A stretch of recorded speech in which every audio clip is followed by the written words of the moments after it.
All right, guys, let's do this. So, it is sharp thinking here. Of course, this is going to be my video talking about the Gen 6. This is not really going to be a conclusive analysis video. I've decided I'm not going to do that.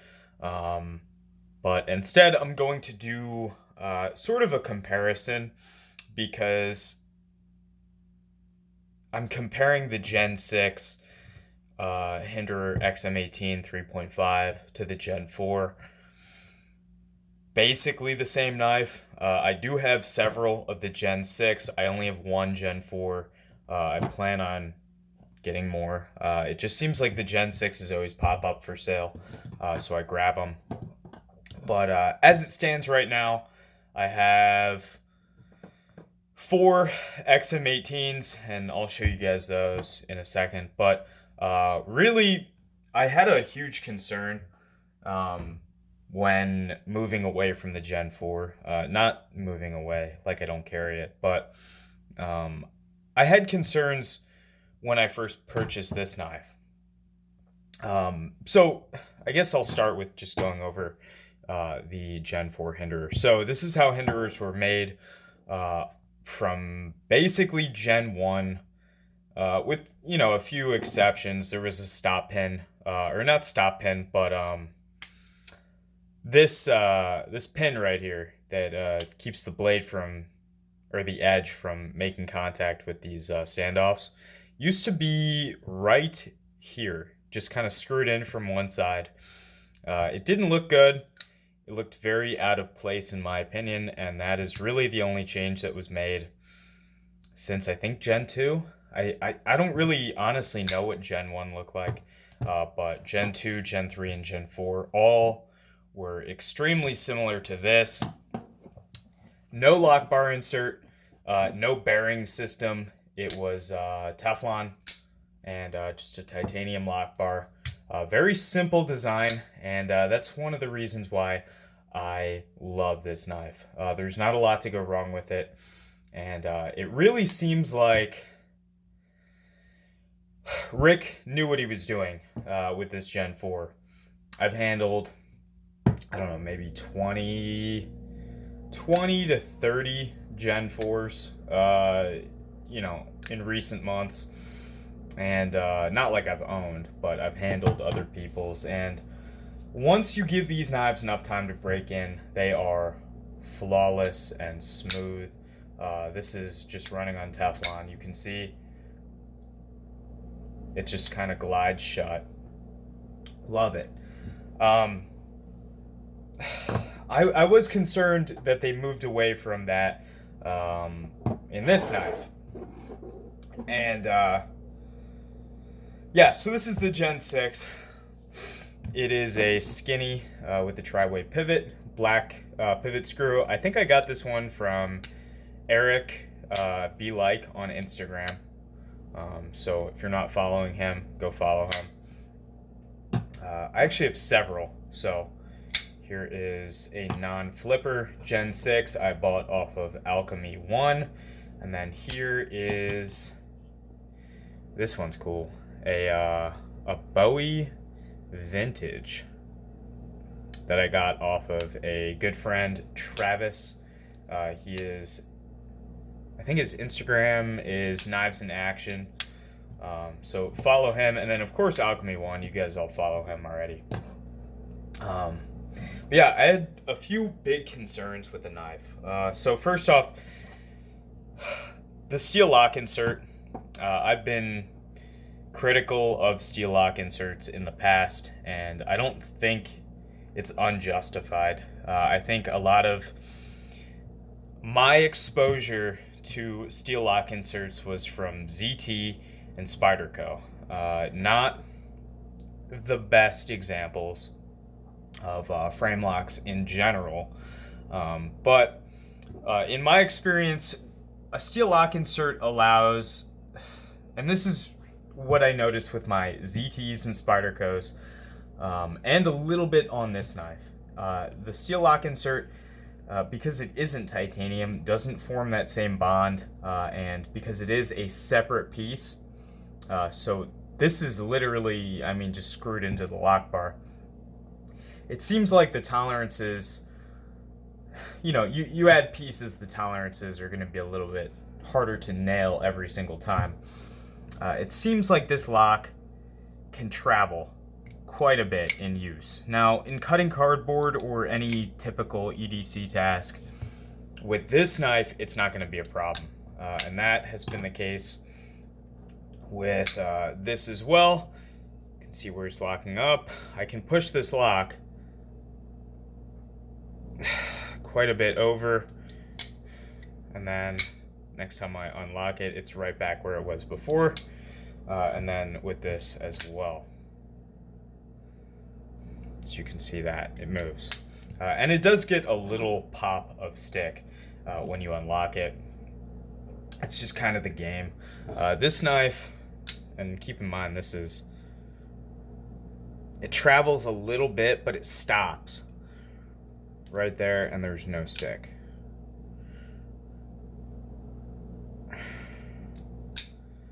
And this one is, I don't know how old this knife is actually, but it only travels so far. It travels to about 50%. So it's at, I don't know, I'd say about 40, and you can push it over a little bit. That's 50. A little bit of stick that time, but definitely I prefer this still. This is not bad though. I was expecting like a ZT level of lock fitment. I thought it was going to be a disaster. I have to say I'm very impressed. I've never had any issues with Hinderer's lock inserts. What am I carrying today? Another company I've never had issues with. They have a ceramic ball interface. This is getting off topic, but yeah. So the lock insert, while it isn't my favorite thing, it certainly isn't bad. I feel like, yeah, that's adequate. I don't really spine whack a lot of knives. I know in some videos I do, but another disadvantage that I actually thought of that I found is not a huge factor with these XM-18s is because it's not a titanium lock face, it doesn't form that same bond that titanium on steel does. It's just steel on steel. I thought this would be susceptible to slipping in the opposite direction. I've not found that to be the case. These lock bars, at least on mine, this skinny is especially strong, are all significantly stronger than my Gen 4. Sorry about that, guys. Oh, this one's intense too. Huh. This is such a cool knife. I love this thing. But yeah, so really I was critical of it. Was I wrong? A little. Is it a big deal? No. Do I like the lock insert? No. Is it okay? Yes. That's basically it. I think it looks weird too. I like the look of just the plain titanium. I think it looks a lot cleaner. A lot less busy, I'll say. But yeah, no issues from that. I guess we'll talk about the TriWay Pivot because that is something that is different on this knife. So the idea behind the TriWay Pivot, and maybe I should take one of these apart. Why don't we do it with this one? This one's never been apart. Give me 1 second. Alright guys, sorry about that. So we're gonna just take this guy down. The TriWay Pivot is a very innovative pivot design done by Rick Hinderer. What it is here, let me get the knife apart and then we'll talk about it. I like these coated pivots. They seem to hold a little bit better than some of the other. Let's see. This is a little tool Alchemy 1 sent me with this knife. Shout out to Alchemy 1. How do I get the pivot out? Actually, I probably shouldn't have done this knife, because this takes a super small Allen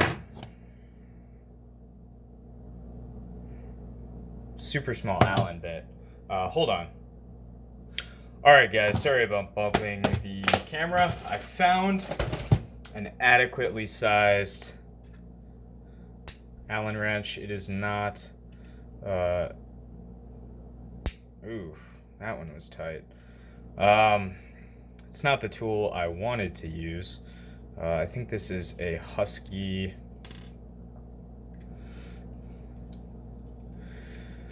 Just like a cheap Lowe's Allen wrench. Get all these out of here.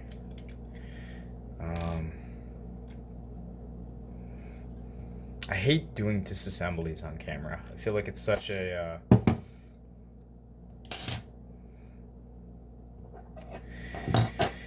all right, here we go. Let me get. God, I wasn't prepared to do a disassembly. So give me a quick second here. Oh, these are like screwed in. Oh, that's cool. Okay. All right, guys. So basically the idea behind the TriWay Pivot is you can switch out the bearings for either Teflon washers or PB washers. Let me do one last thing here. TriWay Pivot, skinny sheep's foot. So here we go. Let's see. So you would get a little bag. I think it comes with a card stapled to it. And basically, the TriWay Pivot system is very, very simple. It is a steel washer that sits. So these bearings are a little bit thicker than, a Teflon washer or a PB washer. So to make up for that difference in thickness, they added just a little steel washer that sits in where the bearing would be housed, and then the PB washer or Teflon washer goes over top of it. Now, is it a cool system? Yes. Yes, it is. Is it a cool idea? Absolutely. Does it work 100% of the time? No. And that is one thing that I was kind of disappointed in. I did try to get this. This knife specifically will only run on, I think, if I remember correctly, it will run on the bearings and then the phosphorus bronze. I don't think it will run on Teflon. This one will not run on PB or Teflon, only bearings, and it is off center. I think that is due to some issues with the tolerances with the TriWay Pivot system. It is an unfortunate thing, but it is, kind of to be expected, honestly. And it sucks to say that, but here's why I'm saying it. So it is hard to nail pivot tolerances. It is not easy. So if it's already difficult, think of how much more difficult it would be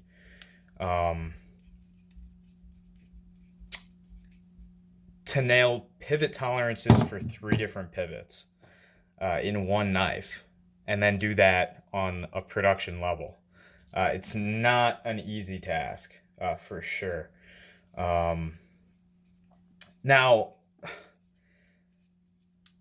one thing I was reminded of, and this is a really good point that one of my close knife buddies that actually lives 5 minutes away made to me. And he said, with Teflon in your Gen 4 XM-18, when you tighten down the pivot to a point where, let me just make sure everything's good. Did the knife flip smoothly? And of course I thought about it, and my answer was no. Teflon washers will take a bit of time to break in. That is just how it is. My Gen 4 has not been taken apart in, I don't know, maybe 8 months, 9 months. It's been a while. I know that for sure. Good to go.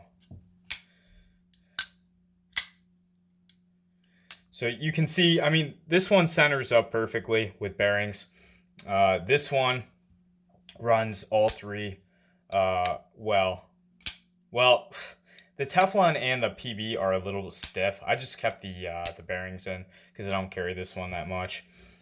But one of my biggest concerns was the TriWay Pivot system, and like, I didn't doubt that Hinderer couldn't. I didn't doubt Hinderer's ability to nail pivot tolerances for 3 different pivot systems. I just knew that there would be lemons in the process. There's no way that they were going to get every single TriWay pivot correct from the factory. And I own 3 of the TriWay pivot knives, and this one, and I bought it knowing it was defective because I wanted this knife that bad. I bought this from Alchemy 1. It's off center. It doesn't run any of the other washer systems other than bearings that well. And if it does, okay, I should say this.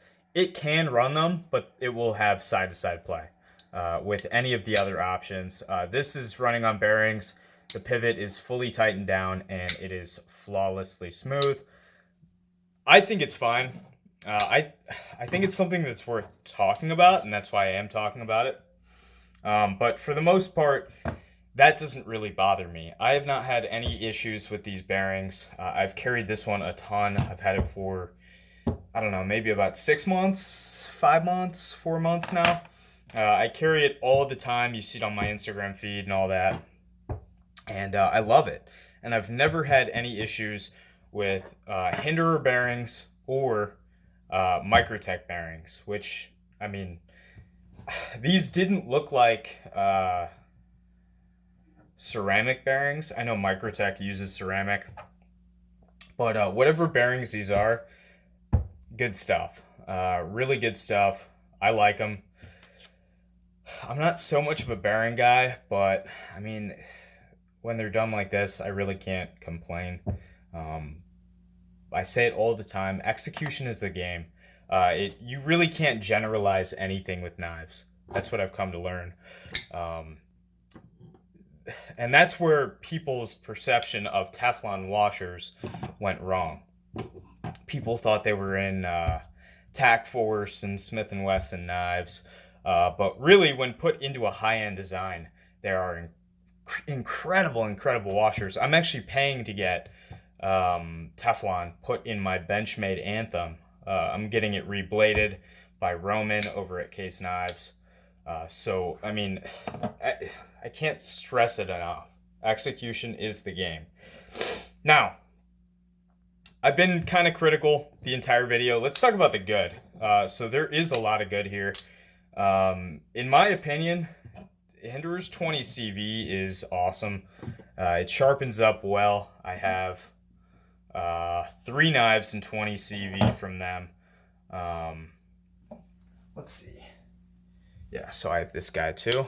This guy is fantastic. I love Hinderer. I am a little bit of a fanboy, if you couldn't tell already. Might be hard to tell in this video because, like I've said, I've been pretty critical. But what was I talking about? So the 20CV, in comparison to their S35VN, in terms of not only edge retention but sharpening, has been awesome. I love this stuff. I wish more manufacturers would put out 20CV like Hinderer does. That would be really cool to see. Another thing that is great about the new Gen 6, I don't know what the Gen 5 was like.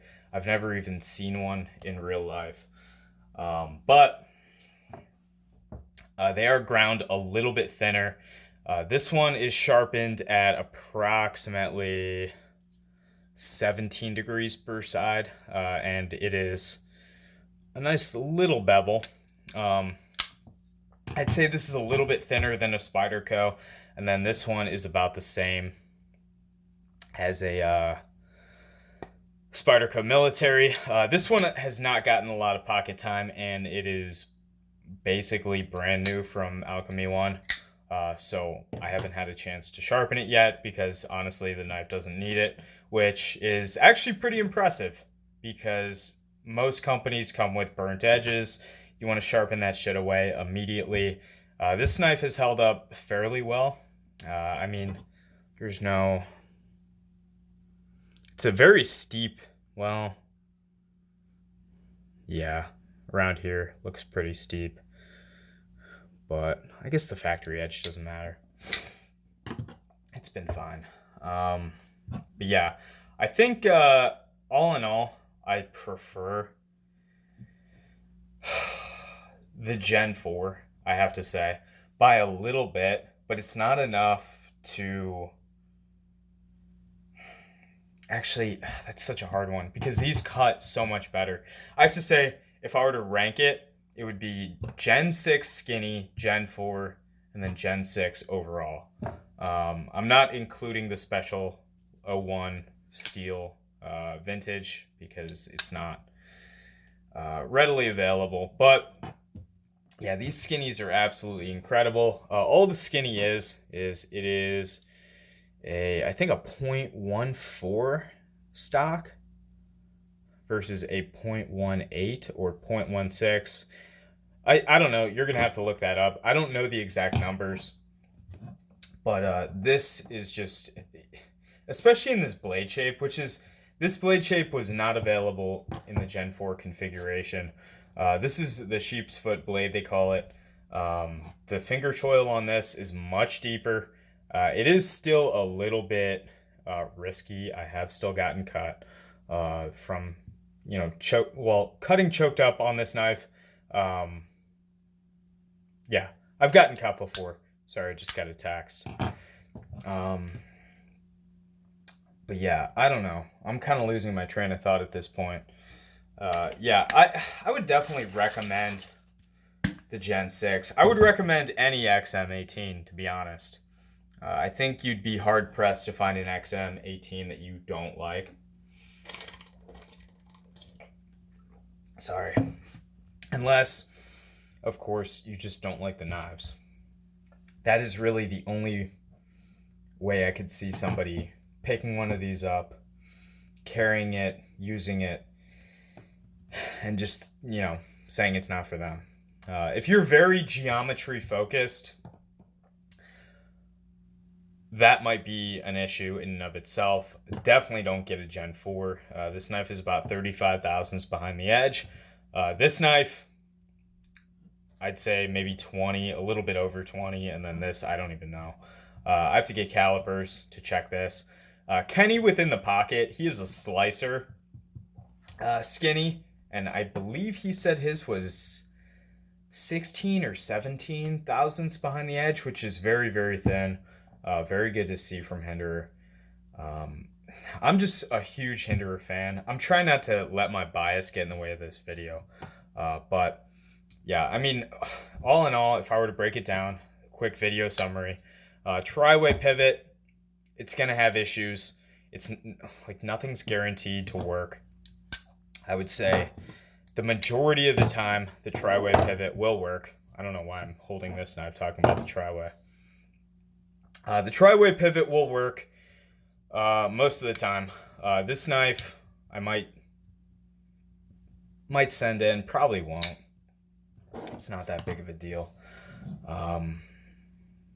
But yeah, honestly, I think if you run Teflon or bearings in these knives, you're good to go. That would be my recommendation. I think the bearings will typically work in these knives. They seem to be just sized more towards the bearings. I think maybe one of the issues that they're running into has to do with the tolerances of this little washer right here, that little steel washer. I think that might be what's causing the hiccups that I've been experiencing. And then the other thing that I think maybe I may have done wrong with, regarding the Teflon washers and running them in these Gen 6s is I think I probably just didn't give them enough time. I mean, this knife, when I first got it, I Loctited the pivot down and it would not flick open for maybe a week, maybe 2 weeks. But now, I mean, you can see it's like glass. So yeah, definitely worth checking out. Obviously, I like them a lot, enough to get 3. So if you can, definitely check one out. I'm such a huge Hinderer fan. These, I have to say, I battle back and forth between which of the big 3, between Strider, Chris Reeve, and Hinderer are my favorite. I'm going to go with Hinderer, honestly. I think Chris Reeve, I'm going to put in 2nd place, and then Strider in 3rd. But yeah, hope you guys enjoyed the video, and I will see you in the next.